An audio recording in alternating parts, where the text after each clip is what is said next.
सरदार अपनी बीवी से, अगर लाइट नहीं है तो पंखा तो चला दो ना। बीवी, आखिर तुम सरदारी हो ना, अक्ल नाम की कोई चीज तुम में नहीं। अगर पंखा चलेगा तो मोमबत्ती बुझ जाएगी। सरदार का हमसाया मर गया। सरदार ने उनके घर जाकर पूछा, डेड बॉडी आ गई? उस वक्त ही एम्बुलेंस डेड बॉडी लेकर आ गई। सरदार, वाह जी, कितनी लंबी उम्र है इसकी, अभी नाम लिया और आ गई। एक सरदार और उसकी बीवी ने अदालत में दरख्वास्त दी थी तलाक के लिए। जज, लेकिन आप अपने 3 बच्चों को कैसे तकसीम करेंगे अगर आप तलाक दे रहे हैं? सरदार, ठीक है जनाब, हम अगले साल अप्लाई करेंगे।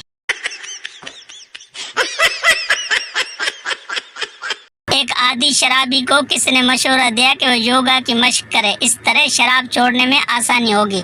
10 माह के तवील और सब्र आजमाइश मशक्कत के बाद वो शख्स योगा में माहिर हो गया। किसी ने उसकी बीवी से पूछा, क्या योगा की मशकों का कोई फ़ायदा हुआ? जी हाँ, उसकी बीवी ने जवाब दिया। अब वो सर के बल खड़ा होकर भी शराब पी सकता है।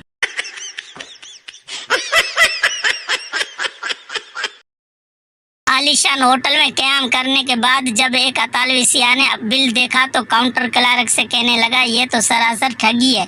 फ्रांस में देखिए, सियाहों को आवभगत होती है। शानदार सजे सजाए कमरे में ठहरने का किराया कुछ नहीं, निहायत उम्दा नाश्ता और खाना बिल्कुल मुफ्त, और हर सुबह तकिए के ऊपर 2000 फ्रांक रखे मिलते हैं। काउंटर क्लार्क ने यकीन न करते हुए पूछा, क्या ये आपका ज़ाती तजर्बा है? नहीं, सियाह ने कहा, यह मेरी बीवी का ज़ाती तजर्बा है।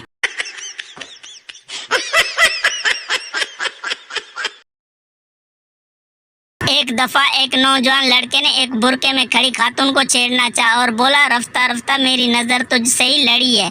औरत ने कहा, बेशरम, जिससे तो इश्क लड़ाए वो तेरी माँ से भी बड़ी है। इतने में पास खड़े एक उधेड़ उम्र आदमी ने भी इस शरारत में हिस्सा लिया और बोला, अबे हट, ये तेरे लिए नहीं, ये तो मेरे लिए खड़ी है।